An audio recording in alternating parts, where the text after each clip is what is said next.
Hello everyone, good morning. Welcome back to my channel. Fry చూడండి ఎంత బాగా కుదిరిందో. ఇంకా మా వారు టేస్ట్ చూస్తున్నారు. టేస్ట్ చాలా బాగుంది. అన్నీ పర్ఫెక్ట్గా ఉప్పు కారం అన్నీ కూడా మసాలా చక్కగా ఫ్రై అయ్యి చాలా చాలా ఎమ్మీగా ఉంది. ఇట్లా రైస్లో తిన్నా కూడా బాగుంటుంది. ఇంతకీ ఫ్రై ఏంటా అనుకుంటున్నారా? చూడండి, ఇక్కడ మేము కట్ చేస్తున్నాము. ఇది ఎంతమందికి తెలుసో, మీకు తెలిస్తే కనుక కంపల్సరీ కామెంట్ సెక్షన్లో కామెంట్ చేయండి. సో ఈ రకంగా పీసెస్గా కట్ చేసాము. కట్ చేసిన తర్వాత వాటర్లో శుభ్రంగా క్లీన్ చేసుకున్నామండి. 1-2 సార్లు లేదా 3 సార్లు క్లీన్ చేయండి. క్లీన్ చేసేటప్పుడు కళ్ళుప్పేసి క్లీన్ చేయండి. ఆ నీచు స్మెల్ అనేది లేకుండా ఆ వాటర్లోనే వెళ్ళిపోతుంది. అయితే ఈ పదార్థం అనేది ఎప్పుడైనా ఫీడింగ్ మదర్స్కి 1 year వరకు పెడతారండి. నేను నేమ్ చెప్పట్లేదు, మీరు అందరూ గెస్ చేసి కామెంట్ చేయండి ఏంటో. సో చక్కగా చూడండి, ఈ రకంగా క్లీన్ చేసుకొని శుభ్రంగా ఒక ప్లేట్లో తీసేసుకున్నాం.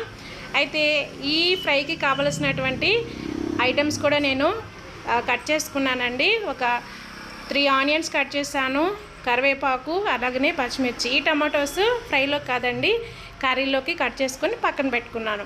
ఇక ఒక మందపాటి బాణీ పెట్టుకొని గ్యాస్ మీద మీడియం ఫ్లేమ్లో ఉంచుకుంటే కొంచెం ఆయిల్ తగినంత వేసేసి కరివేపాకు వేసి వేగిన తర్వాత ఈ మటన్ కూడా వేసి వేగిన తర్వాత కల్లుప్పు పసుపు కూడా వేసి వేయించాలి.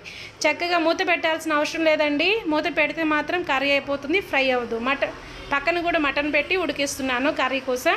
ఇక చూడండి, ఈ మటన్ ముక్కలన్నీ వేగిపోయినాయి. చక్కగా వాటర్ అంతా ఇనిగిపోయేటప్పుడు చక్కగా ఆనియన్స్ కూడా వేసి పచ్చిమిర్చి కూడా వేసి ఇంకొక 15 minutes ఇలానే ఫ్రై చేసుకుంటూ ఉండాలి. ఇలా ఫ్రై చేస్తూ ఉంటే ఆ వాటర్లో అంతా మటన్ ముక్కలు ఉడికిపోయి చక్కగా ఆయిల్ రిలీజ్ అయ్యి ఫ్రై అయిపోతూ ఉంటాయి. ఇంక ఈ టైంలో మనం చూడండి, తగినంత కారము, తగినంత సాల్టు అడ్జస్ట్ చేసుకోవాలి.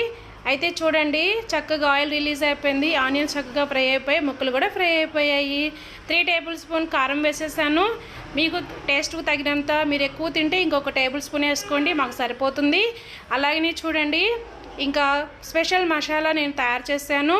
ధనియాలు, కొబ్బరి, అల్లం, వెల్లుల్లి, గసగసాలు, చెక్క, లవంగ, యాలకు ఒకటి వేసుకోవాలి, ఒక బిర్యానీ ఆకు. చూడండి, టేస్టీ మటన్ ఫ్రై రెడీ. ఇది మటన్ ఫ్రై కాదు, మీరు గెస్ చేసి చెప్పండి.